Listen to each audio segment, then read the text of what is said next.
Hola, soy Raúl Jeremías Soriano Gómez y te invito a escuchar esta explicación.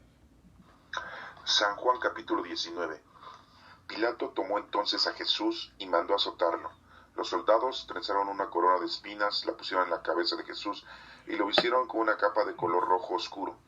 Luego se acercaron a él diciendo: «Viva el rey de los judíos», y le pegaban en la cara. Pilato volvió a salir y les dijo: «Miren, lo he sacado para que se den cuenta de que no encuentro ningún delito». Salió pues Jesús con la corona de espinas en la cabeza y vestido con aquella capa de color rojo oscuro. Pilato dijo: «Ahí tienen a este hombre». Cuando lo vieron los jefes de los sacerdotes y los guardianes del templo, comenzaron a gritar: «Crucifícalo, crucifícalo». Pilato les dijo: «Pues llévenselo y crucifíquenlo ustedes, porque yo no encuentro ningún delito en él». Los judíos le contestaron: «Nosotros tenemos una ley, y según nuestra ley debe morir, porque se ha hecho pasar por hijo de Dios». Al oír esto, Pilato tuvo más miedo todavía. Entró de nuevo en el palacio y le preguntó a Jesús: «¿De dónde eres tú?». Pero Jesús no le contestó nada. Pilato le dijo: «¿Es que no me vas a contestar? ¿No sabes que tengo autoridad para crucificarte, lo mismo que para ponerte en libertad?». Entonces Jesús le contestó: «¿No tendrías ninguna autoridad sobre mí si Dios no te hubiera dado? Por eso el que me entregó a ti es más culpable de pecado que tú». Desde aquel momento Pilato buscaba la manera de dejar libre a Jesús, pero los judíos le gritaron: «Si lo dejas libre no eres amigo del emperador. Cualquiera que se hace rey es enemigo del emperador». Pilato, al oír esto, ordenó que sacaran a Jesús y luego se sentó en el tribunal, en el lugar que en hebreo se llamaba Gábata, que quiere decir empedrado. Era el día antes de la Pascua, como al mediodía. Pilato dijo a los judíos: «Ahí tienen a su rey». Pero ellos gritaron: «Muera, muera, crucifícalo». Pilato le preguntó: «¿Acaso voy a crucificar a su rey?». Y los jefes de los sacerdotes le contestaron: «Nosotros no tenemos más rey que el emperador». Entonces Pilato les entregó a Jesús para que lo crucificaran, y ellos se lo llevaron. Jesús salió llevando su cruz para ir al llamado lugar de la calavera, o que en hebreo se llama Gólgota. Ahí lo crucificaron, y con él otros dos, uno a cada lado.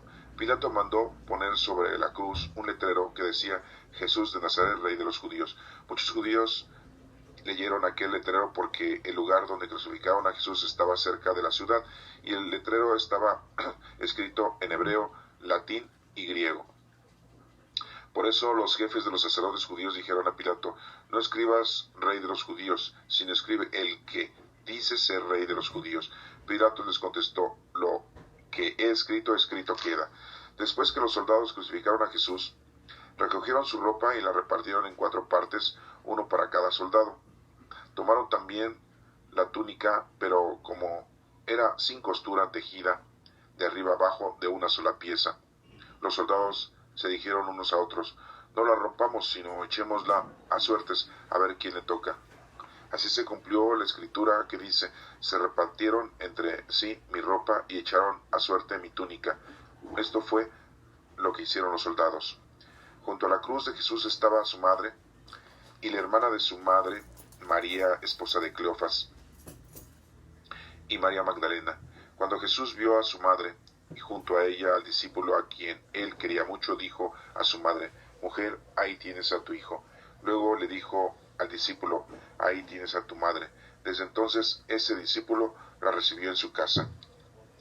Después de esto, como Jesús sabía que ya todo se había cumplido, y para que se cumpliera la escritura, dijo: «Tengo sed». Había allí un jarro lleno de vino agrio. Empaparon una esponja en el vino, la ataron a una rama de hisopo y se la acercaron a la boca. Jesús bebió el vino agrio y dijo: «Todo está cumplido». Luego inclinó la cabeza y murió. Era el día antes de la Pascua, y los judíos no querían que los cuerpos quedaran en las cruces durante el día de reposo, pues precisamente aquel día de reposo era muy solemne. Por eso le pidieron a Pilato que ordenara quebrar las piernas a los crucificados y que quitaran de allí sus cuerpos. Los soldados fueron entonces y le quebraron las piernas al primero y también al otro que estaba crucificado junto a Jesús. Pero al acercarse a Jesús vieron que ya estaba muerto, y por eso no le quebraron las piernas. Sin embargo, uno de los soldados le abrió el costado con una lanza, y en el momento salió sangre y agua. El que cuenta esto es uno que lo vio y dice la verdad. Él sabe que dice la verdad, para que ustedes también crean. Porque esta estas cosas sucedieron para que se cumplieran las escrituras, que dice, no quebrantarán ningún hueso. Y en otra parte la escritura dice, mirarán al que traspasaron. Después de esto, José, el de Arimatea, pidió permiso a Pilato para llevarse el cuerpo de Jesús. José era un seguidor de Jesús, aunque en secreto, por miedo a los judíos. Pilato le dio permiso a José y fue y se llevó el cuerpo. También Nicodemo, el que una noche fue a hablar con Jesús, llegó con unos 30 kilos de perfume, mezcla de mirra y aloe. Así pues, José y Nicodemo tomaron el cuerpo de Jesús y lo envolvieron con venas empapadas en aquel perfume, según la costumbre que siguen los judíos para enterrar a los muertos. En el lugar donde crucificaron a Jesús había un huerto, y en el huerto un sepulcro nuevo, donde todavía no habían puesto a nadie.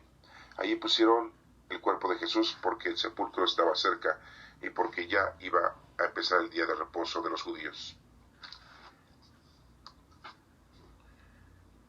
San Juan capítulo 20. El primer día de la semana, María Magdalena fue al sepulcro muy temprano, cuando todavía estaba oscuro, y vio quitada la piedra que tapaba la entrada. Entonces fue corriendo donde estaban Simón, Pedro y el otro discípulo, aquel a quien Jesús quería mucho, y le dijo, se han llevado del sepulcro al Señor, y no sabemos dónde lo han puesto. Pedro y el otro discípulo salieron y fueron al sepulcro. Los dos iban corriendo juntos, pero el otro corrió más que Pedro y llegó primero al sepulcro. Se agachó a mirar y vio allí las vendas, pero no entró. Detrás de él llegó Simón Pedro y entró en el sepulcro. Él también vio allí las vendas y además vio que la tela que había servido para envolver la cabeza de Jesús no estaba junto a las vendas, sino enrollada y puesta aparte. Entonces entró también el otro discípulo, el que había llegado primero al sepulcro, y vio que había pasado y creyó, pues todavía no habían entendido lo que dice la Escritura, que él tenía que resucitar. Luego aquellos discípulos regresaron a su casa. María se quedó afuera, junto al sepulcro, llorando, y llorando como estaba, se agachó para mirar adentro, y vio dos ángeles vestidos de blanco sentados donde había estado el cuerpo de Jesús, uno en la cabecera y otro a los pies. Los ángeles le preguntaron, mujer, ¿por qué lloras? Ella le dijo, porque se han llevado a mi Señor, y no sé dónde lo han puesto. Apenas dijo esto, volvió la cara y vio allí a Jesús, pero no sabía que era él. Jesús le preguntó, mujer, ¿por qué lloras? ¿A quién buscas? Ella, pensando que era el que cuidaba el cuarto, le dijo, Señor, si usted se lo ha llevado, dígame dónde lo ha puesto, para que yo vaya a buscarlo. Jesús entonces le dijo, María.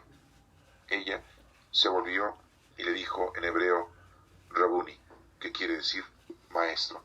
Jesús le dijo, suéltame, porque todavía no he ido a reunirme con mi Padre, pero ve y di a mis hermanos que voy a reunirme con él, que es mi Padre y Padre de ustedes, mi Dios y Dios de ustedes. Entonces María Magdalena fue y contó a sus discípulos que había visto al Señor, y también les contó lo que él le había dicho. Al llegar la noche de aquel mismo día, el primero de la semana, los discípulos se habían reunido en las puertas cerradas por miedo a los judíos. Jesús entró y poniéndose en medio de los discípulos los saludó diciendo, paz a ustedes. Dicho esto, les mostró las manos y el costado, y ellos se alegraron de ver al Señor. Luego Jesús les dijo otra vez, paz a ustedes. Como el Padre me envió a mí, así yo los envío a ustedes. Y sopló sobre ellos y les dijo, reciban el Espíritu Santo. A quienes ustedes perdonen los pecados, les quedarán perdonados, y a quien no se los perdonen, les quedarán sin perdonar. Tomás, uno de los 12 discípulos, al que llamaban Gemelo, no estaba con ellos cuando llegó Jesús. Después de los otros discípulos le dijeron, hemos visto al Señor. Pero Tomás les contestó, si no veo en sus manos las heridas de los clavos, y si no meto mi dedo en ellas y mi mano en su costado, no lo podré creer. 8 días después, los discípulos se habían reunido de nuevo en una casa, y esta vez Tomás estaba también. Tenían las puertas cerradas, pero Jesús entró, se puso en medio de ellos y los saludó diciendo, paz a ustedes. Luego dijo a Tomás, mete aquí tu dedo y mira a mis manos, y trae tu mano y métela en mi costado, no seas incrédulo y cree. Tomás entonces exclamó, mi Señor y mi Dios. Jesús le dijo, ¿crees porque has visto. Dichosos los que creen sin haber visto. Jesús hizo muchas otras señales milagrosas delante de sus discípulos, las cuales no están escritas en este libro, pero esas se han escrito para que ustedes crean que Jesús es el Mesías, el Hijo de Dios, y para que creyendo en Él tengan vida. San Juan capítulo 21. Después de esto, Jesús se apareció otra vez a sus discípulos a las orillas del lago de Tiberíades. Sucedió de esta manera. Estaban juntos Simón Pedro, Tomás, al que llamaban gemelo, Natanael, que era de Caná de Galilea, los hijos de Zebedeo, y los otros dos discípulos de Jesús. Simón Pedro les dijo: voy a pescar. Ellos contestaron: nosotros también vamos contigo. Fueron, pues, y subieron a una barca, pero aquella noche no pescaron nada. Cuando comenzaba a amanecer, Jesús apareció en la orilla, pero los discípulos no sabían que era Él. Jesús les preguntó: muchachos, ¿no han pescado nada? Ellos le contestaron: nada. Jesús les dijo: echen la red a la derecha de la barca y pescarán. Así lo hicieron, y después no podían sacar la red por los muchos pescados que tenían. Entonces el discípulo a quien Jesús quería mucho le dijo a Pedro: es el Señor. Apenas oyó Simón Pedro que era el Señor, se vistió porque estaba sin ropa y se tiró al agua. Los otros discípulos llegaron a la playa con la barca arrastrando la red llena de pescados, que estaban a 100 metros escasos de la orilla. Al bajar a tierra encontraron un fuego encendido con un pescado encima y pan. Jesús les dijo: traigan algunos pescados de los que acaban de pescar. Simón Pedro subió a la barca y arrastró hasta la playa la red llena de grandes pescados, 153, y aunque eran tantos, la red no se rompió. Jesús les dijo: vengan a desayunarse. Ninguno de los discípulos se atrevía a preguntarle quién era, porque sabían que era el Señor. Luego Jesús se acercó, tomó en sus manos el pan y se los dio a ellos, y lo mismo hizo con los pescados. Esa fue la tercera vez que Jesús se apareció a sus discípulos después de haber resucitado. Terminando el desayuno, Jesús les preguntó a Simón Pedro: Simón, hijo de Juan, ¿me amas más que a estos? Pedro le contestó: sí, Señor, tú sabes que te quiero. Jesús le dijo: cuida de mis corderos. Volvió a preguntarle: Simón, hijo de Juan, ¿me amas? Pedro le contestó: Señor, tú sabes que te quiero. Jesús le dijo: cuida mis ovejas. Por tercera vez le preguntó: Simón, hijo de Juan, ¿me quieres? Pedro, triste porque le había preguntado por tercera vez si lo quería, le contestó: Señor, tú lo sabes todo, tú sabes que te quiero. Jesús le dijo: cuida de mis ovejas. Te aseguro que cuando eras más joven, te vestías para ir a donde querías, pero cuando ya seas viejo, estirarás los brazos y otro te vestirá, y te llevarán a donde no quieras ir. Al decir esto, Jesús estaba dando a entender de qué manera Pedro iba a morir y a glorificar con su muerte a Dios. Después le dijo: sígueme. Al volverse Pedro, vio que detrás venía el discípulo a quien Jesús quería mucho, el mismo que en la cena había estado a su lado y le había preguntado: Señor, ¿quién es el que te va a traicionar? Cuando Pedro lo vio, preguntó a Jesús: Señor, ¿y a este qué le va a pasar? Jesús le contestó: si quiero que él viva hasta que yo vuelva, ¿qué te importa a ti? Tú sígueme. Por esto corrió entre los hermanos el rumor de que aquel discípulo no moriría. Pero Jesús no dijo que no moriría. Lo que dijo fue: si quiero que él viva hasta que yo vuelva, ¿qué te importa a ti? Este es el mismo discípulo que da testimonio de estas cosas y que las ha escrito, y sabemos que dice la verdad. Jesús hizo muchas otras cosas, tantas que si escribieran una por una, creo que en todo el mundo no cabrían los libros que podrían escribirse. Esta es palabra de Dios. Te alabamos, Señor. Honor y gloria a ti, Señor Jesús. En el capítulo número 19 nos menciona que Pilato tomó entonces a Jesús y lo mandó a azotar.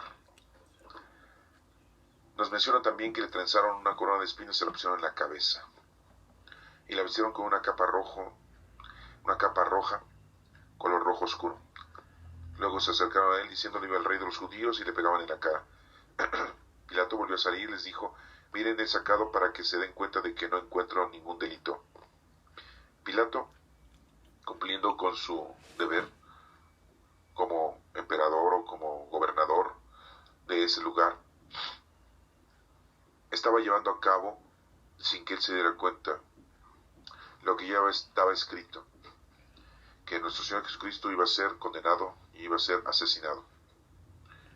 Salió pues Jesús con la corona de espinas en la cabeza y vestido con aquella capa de color rojo oscuro. Pilato dijo: ahí tienes a este hombre.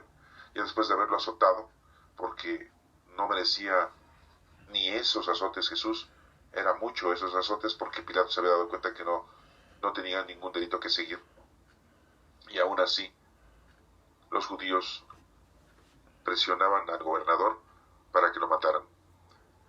Cuando lo vieron, los jefes de los sacerdotes y los guardianes del templo comenzaron a gritar: crucifícalo, crucifícalo, que era la forma de cómo matar a una persona, condenándola a muerte. Pilato les dijo: pues llévenselo y crucifíquenlo ustedes, si es que tantas ganas tienen de crucificarlo. Y los judíos le contestaron: nosotros tenemos una ley, y en nuestra ley dice que debe de morir aquel que se hizo llamar Hijo de Dios. Es algo increíble que antes de nuestra era cristiana nadie podía llamarse o denominarse Hijo de Dios, y ahora la mayoría de todos nosotros decimos que somos hijos de Dios. En aquel entonces, según los judíos, según sus leyes, todo aquel que se decía hijo de Dios, pues era condenado a muerto. En la actualidad todavía hay judíos y ninguno de ellos puede proclamarse que es hijo de Dios. Sí, son creación de Dios, pero es muy raro, ¿verdad? Porque pues le dicen de muchas formas, pero no se denominan ellos hijos de Dios, porque entonces si se denominaran hijos de Dios, pues todos tendrían que ser también asesinados y muertos, ¿no? Los judíos le contestaron: nosotros tenemos una ley. Entonces, al oír esto, Pilato tuvo más miedo. Aquí está raro esto, ¿no? Como que tuvo más miedo. ¿A poco les tenían miedo a los judíos? Si ellos se habían conquistado, los romanos, todas las regiones, y estaban sometidos. Ahora resulta que Pilato le tenía miedo. Pero nos da a entender aquí el escritor que el temor no era en contra de los judíos. Tuvo más miedo porque tenía una sensibilidad.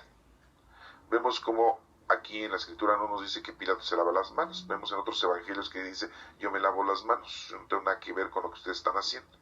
Pero no es un miedo en contra de los judíos, de que fueran a tomar represalia los judíos, sino que tenía un miedo íntimo en su mente, en su corazón, en su entendimiento, en su memoria.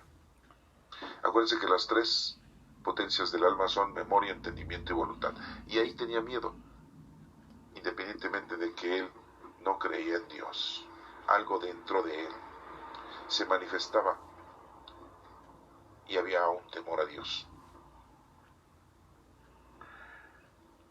Pero Jesús aquí nos menciona que entró de nuevo en el palacio y le preguntó a Jesús: ¿de dónde eres tú?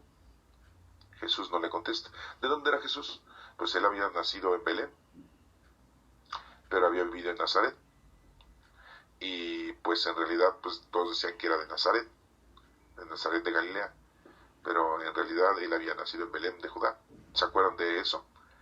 Que pocos lo sabían. No le contesta. ¿Por qué le preguntaba esto? Pues para saber el por qué sus propios compatriotas lo querían asesinar. Y entonces decía: pues no es de aquí, de Jerusalén, no nació aquí en Jerusalén. Entonces decía: pues por eso le tienen tanto odio, porque es de otro lugar. Pero lo curioso es que también los romanos se daban cuenta que la división entre los judíos era muy vasta.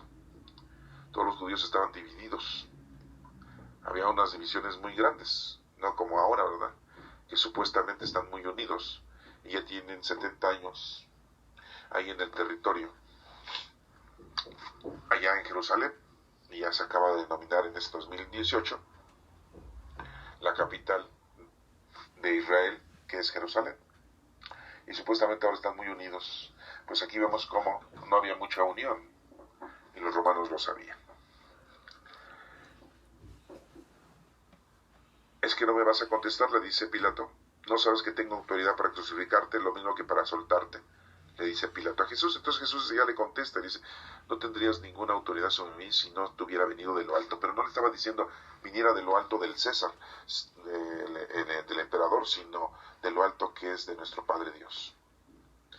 Aquí volvemos a reiterar que todas las cosas ya estaban planeadas, el plan salvífico ya se estaba ejecutando. Entonces todas las cosas tenían que suceder así, exactamente, porque así tenían que realizarse, paso a paso. Todos estos pasajes bíblicos que pues, son diríamos muy de poca información, muy austeros, porque si tuviéramos verdaderamente todo el formato, toda la información correcta, y digo correcta porque tenemos mucha información histórica contemporánea, y que mucha es incorrecta, pero bueno, también la tenemos, a lo que les llamamos nosotros en la actualidad libros apócrifos, que son contemporáneos, independientemente de que unos fueron escritos 50, 100 años, 200 años después. Ya los que son escritos más de 200 años tienen muy poca credibilidad, porque ya pasaron muchas generaciones. Y los relatos, cuando van pasando de una boca a otra, se van distorsionando. Pero sí tenemos libros apócrifos, que así les decimos, contemporáneos, de hace 100, 150 años de la época de nuestro Señor Jesucristo. Y ahí nos mencionan muchas cosas históricas, y la información es de otra índole. Pero aquí vemos cómo las Sagradas Escrituras, al menos en estos evangelios que tenemos, Mateo, Marcos, Lucas y Juan, la información que tenemos pues es muy austera, muy pequeña, como que se antoja que nos hubieran explicado más cosas, pero desafortunadamente no las tenemos así. Y si existen, pues fueron quitadas, y nada más fueron dejadas lo que les interesó en el año 300 a los teólogos de aquel entonces, que nos dejaran para los pocos que estudiaran la Sagrada Escritura, porque anteriormente se prohibía que las Sagradas Escrituras se leyeran. Estoy hablando de la Iglesia Católica. Y a otras iglesias después obtuvieron las Sagradas Escrituras y la pudieron escudriñar. Pero desafortunadamente en el año 300, con los padres de la Iglesia, que así se denominan, los doctores de la Iglesia, los jefes de la Iglesia Católica, vinieron a ser como los fariseos del antiguo pueblo judío, en que se llenaron de mucho orgullo, de mucho poder, de muchos honores, y se sentían que eran los idóneos para dejarnos a nosotros las Sagradas Escrituras tal como nos las dejaron, porque hay muchos escritos que están ahí, que venían aquí y que no los proporcionaron. Nada más nos dejaron lo que ellos creyeron que era lo más importante. Pero afortunadamente pues están ahí, ojalá y algún día se hagan públicos y los podamos leer plenamente. Y podamos entonces tener más información basta de todo esto. Y bueno, pues aquí vemos entonces que nos sigue diciendo, no tendrías ninguna autoridad en mí si no viniera de lo alto, si no viniera de nuestro Padre Dios. Entonces dice que desde este momento Pilato buscaba la forma de soltarle, pero pues no. Las cosas se tenían que cumplir al pie de la letra, como decían las Escrituras, por medio de los profetas. Si no dejas libre a este hombre, no eres amigo del emperador, le dicen los fariseos. Cualquiera que se hace rey es enemigo del emperador. Al oír esto, Pilato ordenó que sacaran a Jesús. Se sentó en un tribunal que en hebreo se llama Gábata, que se llama empedrado, es un empedrado, una silla de piedra, y nos menciona que era el día antes de la Pascua. Quiero informarles que la Pascua empieza desde el jueves en la noche, que es el viernes de la noche, la noche del viernes, y pasa el día, y estamos ya aquí en día viernes. Todo sucedió en viernes. Eso es lo que quiero decirles, porque muchos piensan que empezó el jueves la última cena, y en realidad la última cena, la institución eucarística, empezó el jueves en la noche para nosotros, pero para los judíos empezó en la noche del viernes. Todo sucedió en viernes con nuestro Señor Jesucristo. El viernes era el sexto día, porque el séptimo día es el sábado. El sexto día Dios hizo al hombre. Y aquí Jesús cura al hombre, salva al hombre en el sexto día, que es el viernes, porque el séptimo día dice la Escritura que nuestro Padre Dios descansó. y era el sábado destinado a ofrecerle a nuestro Señor toda nuestra vida, nuestro respeto. Y por eso los judíos el sábado lo respetan, no trabajan, no hacen ninguna labor, no cosechan, no recogen cosecha, no cocinan, no hacen ninguna labor, ni ellos, ni sus invitados, ni sus criados, ni sus sirvientes, nadie. Son algunas formas de cómo ellos respetan el sábado. Quiero entonces que quede muy claro que en viernes se suscitó todo, la última cena, la crucifixión de nuestro Señor Jesucristo. Por eso dice aquí que era el día antes de la Pascua, porque pues el sábado era el primer sábado de la Pascua que se iba a conmemorar, un día después de la cena. También quiero recordarles que la Pascua de los judíos duraba 7 días, dura 7 días, no es una fiesta, una noche, no es como unos 15 años a los que ustedes van, una boda a la que ustedes van en una noche, 5 horas, 4 horas, 6 horas, según lo que paguen de la fiesta, y se acaba la boda. No, la fiesta de la Pascua de los judíos duraba 7 días, y empezó en la noche del viernes, que para nosotros es la noche del jueves. Bueno, después de esta aclaración, dice Pilato a los judíos: ahí tienen a su rey, pero ellos le gritaron: muera, muera, crucifícalo. Y Pilato les dijo: ¿a poco voy a crucificar a su rey? Bueno, yo creo que en son de burla, porque él sabía que pues, Jesús no podía ser su rey de los judíos, pues, lo habían llevado a un rey, no lo condenan a muerte, ¿verdad? Sí, sus propios compatriotas, su propia raza, pero sí se los dice así como son de burla: voy a crucificar a su rey. Los jefes de los sacerdotes le contestaron: nosotros no tenemos más rey que el César.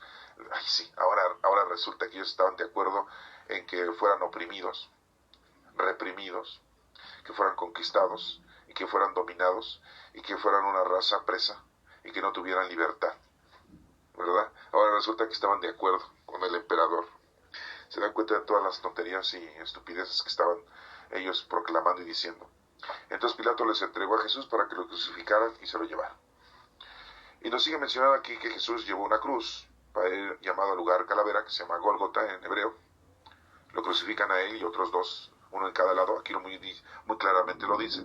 Entonces por eso es que Jesús queda en medio. Pilato mandó a poner un letrero en 3 idiomas, que eran los que se manejaban en aquel entonces, en el hebreo antiguo, en latín y en griego. Los judíos leyeron el letrero y se enojaron porque decía: está escrito el rey de los judíos. Y le dijeron a Pilato: no pongas que es el rey de los judíos, pon que se dice. Y Pilato le dijo: el que está escrito, escrito está. Sí, y es cierto. La palabra de Dios está escrita y escrito está. Pilato, sin queriendo, decía la verdad. Después que los soldados crucificaron a Jesús, recogieron su ropa y se la repartieron, y así se cumplieron las escrituras en donde dice, en Isaías dice que se habían repartido sus vestimentas. También la túnica, pero como era sin costura tejida, pues no la quisieron romper, rasgar. Eran 4 soldados, el número 4 significa preparación. Se estaban preparando también, pero estaban preparando también para nuestra salvación. Aquí nos menciona que se repartieron sus ropajes. ¿Qué ropajes tendría Jesús si ya lo habían maltratado y golpeado? ¿Verdad? Aquí no nos menciona exactamente cuáles son las ropas. Nada más nos dice que tomaron su túnica y que era de una sola costura. Pues ha de haber llevado ropa encima, una capa, ¿sí? Esa túnica roja que le pusieron, que no era de él, la tomaron ahí los soldados.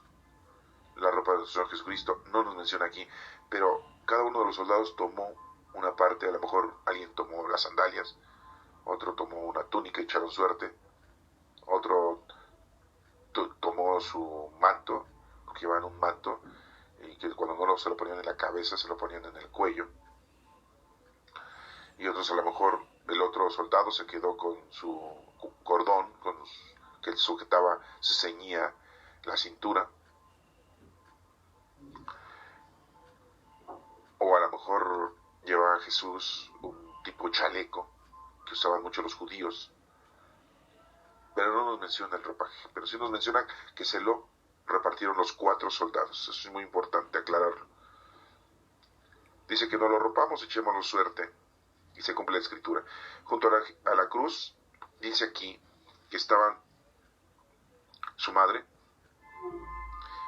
y la hermana de su madre, María. Aquí está muy raro, ¿no? Porque pues sabemos que María no tenía hermanos.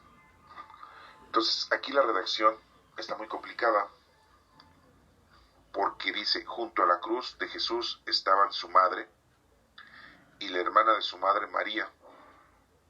Entonces, ¿cómo? Si la mamá de Jesús se llamaba María y la hermana de su madre, María, aquí la redacción está muy equivocada. O sea, el punto y coma está, y la conjunción está, la traducción equívoca.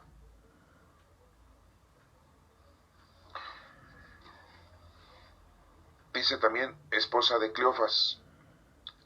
Posiblemente pueda decir que Jesús estaban ahí en la cruz, su madre y la hermana de su madre, María, esposa de Cleofas, y María Magdalena. Podríamos decir que está hablando de 4 personas, según la redacción: su madre y la hermana de su madre, María, esposa de Cleofas, y María Magdalena. Estamos hablando posiblemente de 4 personas. Entonces tenemos que tener aquí una observación. Es una de las partes en donde no está muy claro, porque la forma de la traducción, la forma de la cómo se escribió, tiene mucho que decir, porque sabemos nosotros que nuestra Santísima Madre no tuvo hermanas, fue hija única y ya fue concebida en la ancianidad de sus padres, de Santa Ana y San Joaquín. Y aquí pues hay una redacción equívoca, porque si ustedes leen alguna otra Sagrada Escritura, se van a dar cuenta también de que hace una coma en un punto diferente. Les voy a leer otra escritura, en otra Biblia, en donde dice, en el versículo 25, y estaban junto a la cruz de Jesús su madre, coma, y la hermana de su madre, coma, van 2, María, mujer de Cleofas, 3, y María Magdalena, 4. Y en esta escritura que acabamos de leer, se los voy a repetir, junto a la cruz de Jesús estaban su madre, coma, y la hermana de su madre, coma, María, coma, esposa de Cleofas, coma, y María Magdalena, coma. Está hablando como hasta de 5 personas. Es muy importante entonces que tengamos en cuenta que la traducción deja mucho que desear. Las conjunciones, el punto y coma, dejan mucho que desear. Cambian el sentido de todo. Les leo otra escritura de otra Biblia, diferente edición.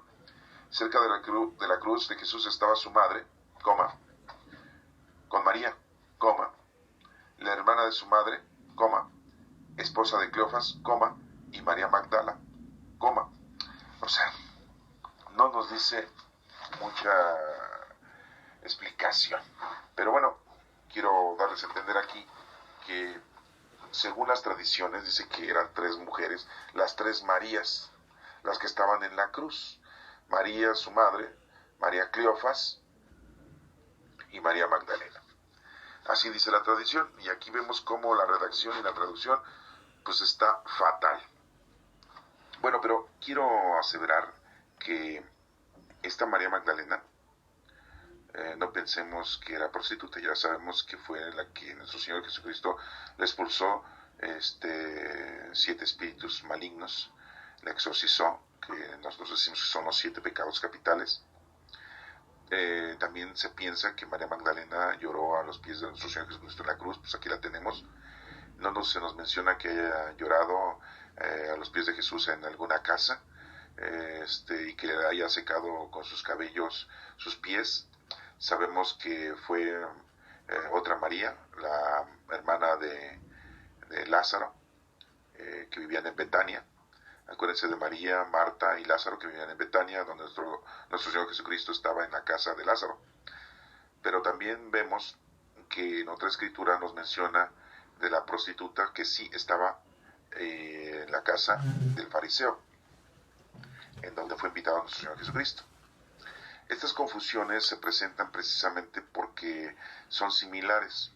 Es como los nombres de Judas. Tenemos a Judas Iscariote, tenemos a Judas Tadeo, pero también debemos de acordarnos que Tomás era su apodo y su nombre era Judas.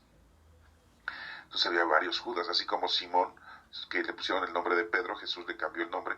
Simón Pedro, se llamaba Simón Pedro, pero había otro discípulo que se llamaba Simón.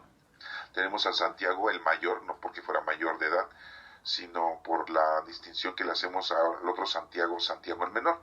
Ahora aquí vemos que estaba María, la esposa de Cleofas. Pues sí, María, la esposa de Cleofas. ¿Quién era Cleofas? ¿Sí? El papá de Santiago el menor y de José, así nos menciona, que es Judas Tadeo también. Es el papá de Santiago el menor y Judas, ya que Santiago el menor y Judas pues eran hermanos. Y vemos también en las escrituras que Mateo era hijo de Cleofas. Entonces, pues posiblemente era pues, su medio hermano de Santiago el menor y de Judas Tadeo. No tenemos nada claro. Les estoy diciendo lo que conocemos de la Sagrada Escritura. En una Sagrada Escritura hemos escuchado que Mateo, que no era su nombre, era su apodo, se llamaba Leví, que era hijo de Cleofas. Y después nos menciona que Santiago el menor y Judas Tadeo eran hijos de Cleofas. Por lo tanto, dices, pues entonces medio hermano o hermano de Mateo, y a lo mejor era otro Cleofas, y que dio la casualidad que los dos papás de estos discípulos se llamaban Cleofas, ¿no? Ese es un problema que tenemos para poder aclarar la situación. Pero aquí vemos que María Magdalena era la que nuestro Señor Jesucristo le había sacado, le había librado de 7 espíritus malignos, y que no era la prostituta. Y también vemos que Cleofas se llamaba María, y que era la mamá de Santiago y de Santiago el menor y de Judas Tadeo, que eran primos de nuestro Señor Jesucristo. Por lo tanto, esta María, esposa de Cleofas, pues era prima de nuestra Santísima Madre, pues eran primas. Por eso la andaba acompañando. No se iba a acompañar a nuestra Santísima Madre de la vecina, ni de la comadre, ni de la amiga más íntima, ¿verdad? No se iba a estar acompañando de otras personas que más que de su familia. Recordemos que nuestra Santísima Madre en una ocasión buscó a nuestro Señor Jesucristo. ¿Y con quién iba caminando cuando iba a buscar a nuestro Señor Jesucristo? Pues con los hijos de José, con los otros hijos, ¿verdad? Con los otros hermanos de Jesús, sus hermanos y sus hermanas, porque sabemos que eran mínimo 2 hermanas, y tenemos la redacción de que eran los hermanos de Jesús, ¿no? Y uno de ellos se llamaba Santiago, y otro se llamaba Judas, y otro se llamaba Simón, y otro se llamaba Juan, Santiago y José. Entonces vemos cómo los hermanos de Jesús se acompañaban de María, y María pues se acompañaba de la familia, no se andaba acompañando de gente extraña. Entonces era lógico que aquí, a los pies de nuestro Señor Jesucristo, pues estuviera acompañado de ¿quién? Pues de su prima, la mamá de Santiago menor, de Judas Tadeo y de este José. No sabemos si tenían relación con Mateo, pero bueno, aquí vemos que María, nuestra Santísima Madre, se acompañaba de María Magdalena y María Cleofas. Pero muy claramente aquí dice, y la hermana de su madre. Ahí está el problema, ¿verdad? Que no lo podemos aclarar esta traducción y esta redacción. Pero bueno, hasta ahí se los voy a dejar la explicación para que lo tengan también ustedes en cuenta. Cuando Jesús vio a su madre y junto a ella al discípulo a quien él quería mucho, o sea, Juan estaba ahí. Juan no se había escondido como todos los demás discípulos. ¿Cuántos años posiblemente tenía Juan ahí? Bueno, los ciudadanos judíos a los 12 años ya toman parte de la ciudadanía, ya son mayores de edad. A los 12 años, en nuestro México, pues a los 18, pero los judíos en esa época a los 12 años ya tenían ellos autoridad, se les respetaba porque ya eran varones a los 12 años. Jesús estuvo con ellos 3 años, entonces posiblemente tenía, ¿qué? 15 años, Juan. Posiblemente por eso dice que lo quería mucho Jesús, porque era un verdadero chamaco, era un niño de 12 años para nosotros, ¿verdad? Aunque para los de la secundaria en la actualidad ya son unos verdaderos guerrilleros, ¿no? Ya son verdaderos hombres mal hechos, más bien mal hechos que buen hechos, ¿no? Entonces posiblemente tenía 15 años, pero si anduvo con Jesucristo y tendría 14, pues tendría 17, si tenía 13, tendría 16, verdaderamente era un joven, era un adolescente, ¿no? Y estaba ahí, no huyó como todos los demás discípulos, acompañando a nuestra Santísima Madre. ¿Por qué la empezó a acompañar? No tenía ahí todavía un mandato de nuestro Señor Jesucristo para que anduviera acompañando a la Madre de nuestro Señor Jesucristo. Pero se dan cuenta cómo siempre los jóvenes siempre son muy imperativos, muy valientes, muy decididos, y no les importa nada. La vida es muy tenue para ellos, no la toman como ya los adultos, que ya le tenemos miedo a morirnos.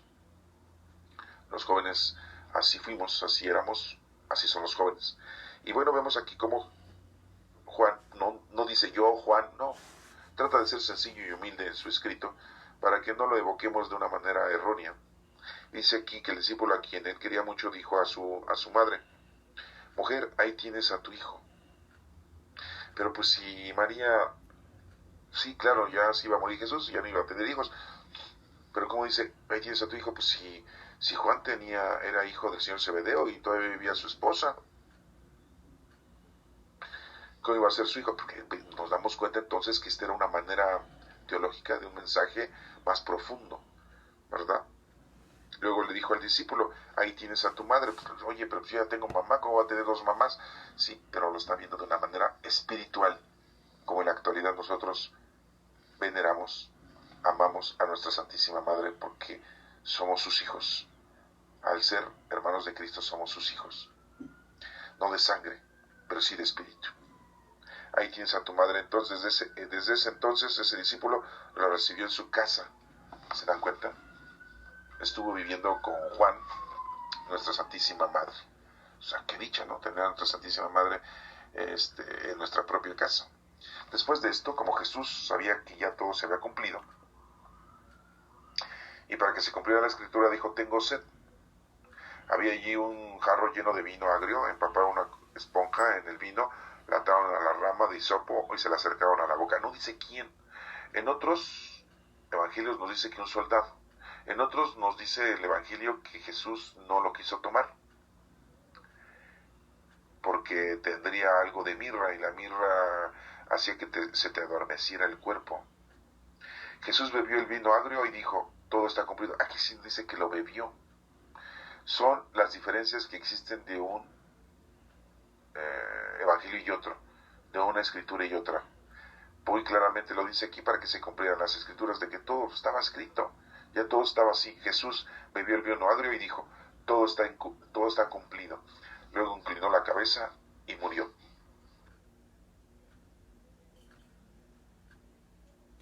La segunda explicación de estos capítulos los podemos escuchar en la próxima parte 2.